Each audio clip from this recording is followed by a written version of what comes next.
네, 그럼 특징주로 그 안랩과 써니전자를 보겠습니다.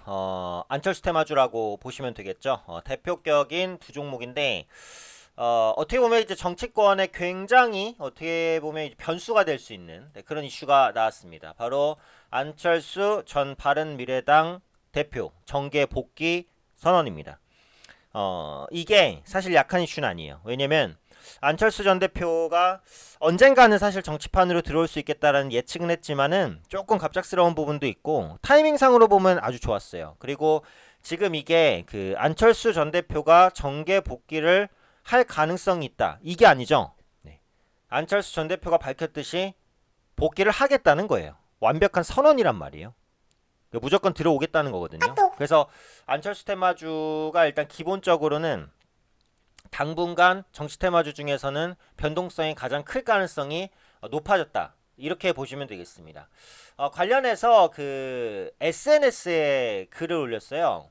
그래서 글을 올린 내용을 한번 간단히 살펴보면 우리나라 정치는 8년 전보다 더 악화되고 있다. 정당성이죠.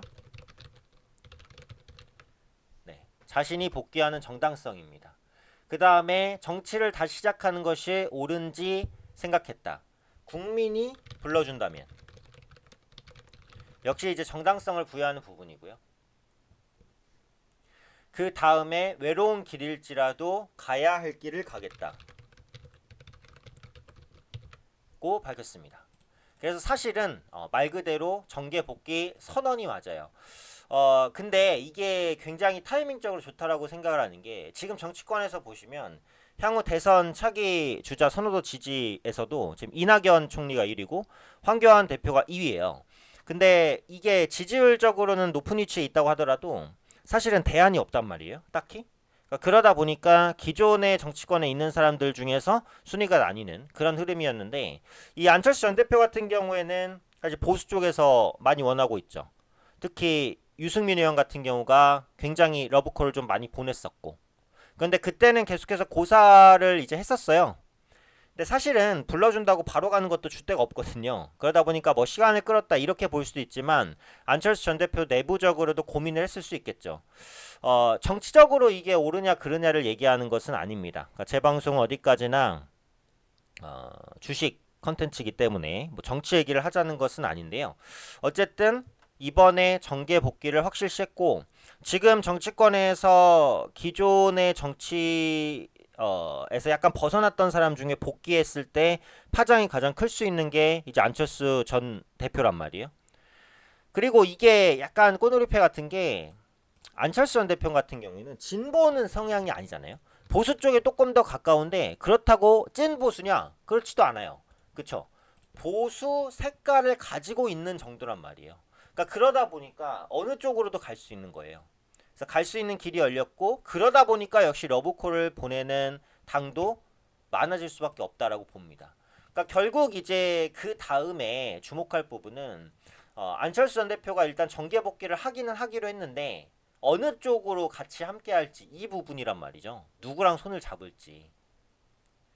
그러니까 결국은 이 부분에 따라서 보수 쪽의 색깔을 조금 더 강하게 씌우느냐 아니면은 가지 않았던 새로운 길로 가느냐 뭐 이런 부분들이 결정날 것으로 보입니다.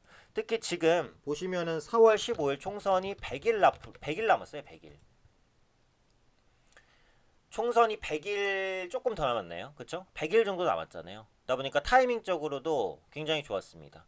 이로써 기존의 정치 테마주도 변동성이 커질 거예요. 그러니까 차기 대선 후보 지지율에 안철수가 이제 빠져 있었는데 안철수가 들어오잖아요.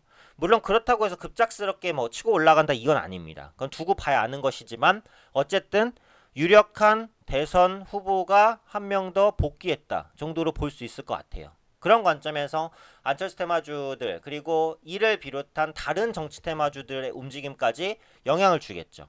네, 당분간은 테마성 움직임이 굉장히 활발하게 진행될 거고 주목할 부분은 안철수 전 대표가 어떤 노선을 타는지 그 부분까지 보셔야겠죠. 일단 안철수 테마주 중에 대표주 안랩입니다. 네, 당연히 안철수 연구소, 과거의 안철수 연구소죠. 가장 이제 대표적인 테마주라고 볼 수 있어요. 근데 사실은 이제 안넷 같은 경우는 정치 테마 색깔을 빼도 좋은 종목이에요. 보안 관련된 이슈로는. 그래서 그 부분을 제가 전에 조금 이제 말씀을 드리기는 했는데, 그 다음에 이제 대표 종목이 써니전자. 이 종목이 안넷보단 가볍기 때문에 더 빨리 급등을 했습니다. 오늘 22% 정도까지 급등하는 모습인데요. 전에도 말씀드렸지만 써니전자가 안철수 관료주인 것은 써니전자 임원이 안랩 출신이란 이유 때문이에요.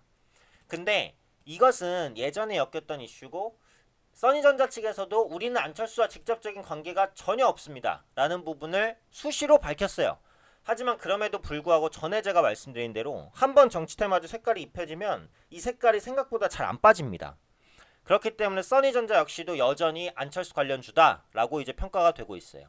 안철수 관련주는 사실 안랩, 써니전자 두 종목만 보면 거의 끝났다라고 보시면 되겠죠.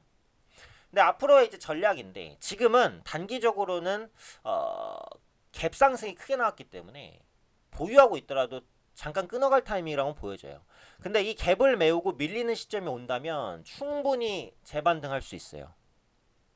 정계 복귀를 거의 선언한 것이나 마찬가지, 선언이기 때문에 사실상 어디로 노선을 탈지 이런 부분에 계속 시장이 주목하고 그럴 때마다 이슈가 될 수 있거든요. 그래서 지금 안철수 관련주는 갭 상승을 했기 때문에 가격 부담이 있으니까 단기적으로 매도 타이밍일 수 있습니다. 하지만 이 갭을 메우고 조금 지지받는 그런 흐름이 나온다라고 한다면 충분히 재반등도 가능하니까 정치 테마주에 관심이 있으신 분들은 안철수 테마주의 앞으로의 움직임에 좀 주목하실 필요가 있겠다라고 생각되고요. 앞으로 이제 대선 후보 지지율에 안철수 전 대표가 포함이 될 거예요. 그러면 포함이 됐을 때 어느 정도까지 지지율이 나오는지 이런 부분들도 같이 체크해 보시면 좋을 것 같습니다.